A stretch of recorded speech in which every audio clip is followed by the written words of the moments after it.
প্রথমে জানিয়ে দেব আজকের প্রধান শিরোনামগুলো। অপারেশন ডেভিল হান্টার, ধরা পড়েছে অসংখ্য আওয়ামী লীগের। বাংলাদেশের অভ্যন্তরীণ বিষয়ে দিল্লির বিবৃতি অনাকাঙ্ক্ষিত ও অনভিপ্রেত। এতক্ষণ শুনছিলেন শিরোনাম, এখন বিস্তারিত আলোচনা। দেশ জুড়ে চলমান ডেভিল হান্ট অপারেশনে গাজীপুরে আওয়ামী লীগের নেতাকর্মী সহ ৭১ জনকে আটক করা হয়েছে।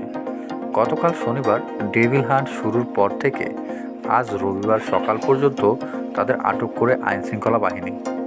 গাজীপুর মহানগর police GMP commissioner doctor Nazmul Karim Khan বলেন, যৌথ বাহিনীর অভিযানে মহানগরী থেকে ২৫ জন আওয়ামী লীগ নেতাকর্মীকে আটক করা হয়েছে। গাজীপুর জেলা police super doctor Chowdhury Mohammad Jaber Sadiq বলেন, জেলার ৫ থানায় অভিযান চালিয়ে ৪৬ জনকে গ্রেফতার করেছে পুলিশ। তার মধ্যে ৪০ জনই আওয়ামী লীগের নেতাকর্মী। উল্লেখ্য, গাজীপুর সহ সারা দেশে সন্ত্রাসীদের আইনের আওতায় আনতে যৌথ বাহিনীর সমন্বয়ে অপারেশন ডেভিল হান্ট পরিচালনার সিদ্ধান্ত নেয় সরকার। শনিবার স্বরাষ্ট্র মন্ত্রণালয়ের আইনশৃঙ্খলা বাহিনীর এক সমন্বয় সভায় এই সিদ্ধান্ত নেওয়া হয়। বাংলাদেশের অভ্যন্তরীণ বিষয়ে নয়াদিল্লির বিবৃতিকে অনাকাঙ্ক্ষিত এবং অনভিপ্রেত বলে উল্লেখ করেছে পররাষ্ট্র মন্ত্রণালয়। ৫ ফেব্রুয়ারি ধানমন্ডির ৩২ নম্বরে বঙ্গবন্ধু শেখ মুজিবের বাড়ি ভাঙা ভারতের পররাষ্ট্র মন্ত্রণালয়ের বিবৃতি সম্পর্কে জানতে চাইলে রবিবার পররাষ্ট্র মন্ত্রণালয়ের মুখপাত্র রফিকুল আলম এই তথ্য জানায়।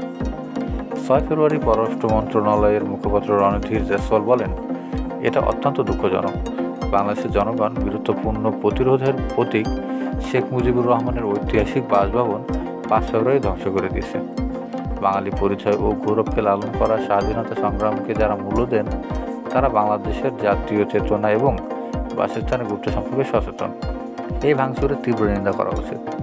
জয়সওয়ালের বক্তব্যের বিষয়ে রবিবার পররাষ্ট্র মন্ত্রণালয়ের সংবাদ মাধ্যমে জানতে চাইলে মন্ত্রণালয়ের মুখপাত্র রফিকুল আলম বলেন, ওই বিবৃতির বাংলাদেশের অভ্যন্তরীণ সরকারের নজরে এসেছে। বাংলাদেশের অভ্যন্তরীণ বিষয়ে তাদের এই মন্তব্য অনাকাঙ্ক্ষিত এবং অনভিপ্রেত। প্রতিবেশী দেশেও আমরা বিভিন্ন অনাকাঙ্ক্ষিত পরিস্থিতি দেখেছি, কিন্তু কোনো দেশের অভ্যন্তরীণ বিষয়ে বাংলাদেশের বিবৃতি দেন অন্যান্য দেশের কাছেও বাংলাদেশ একই প্রত্যাশা করে।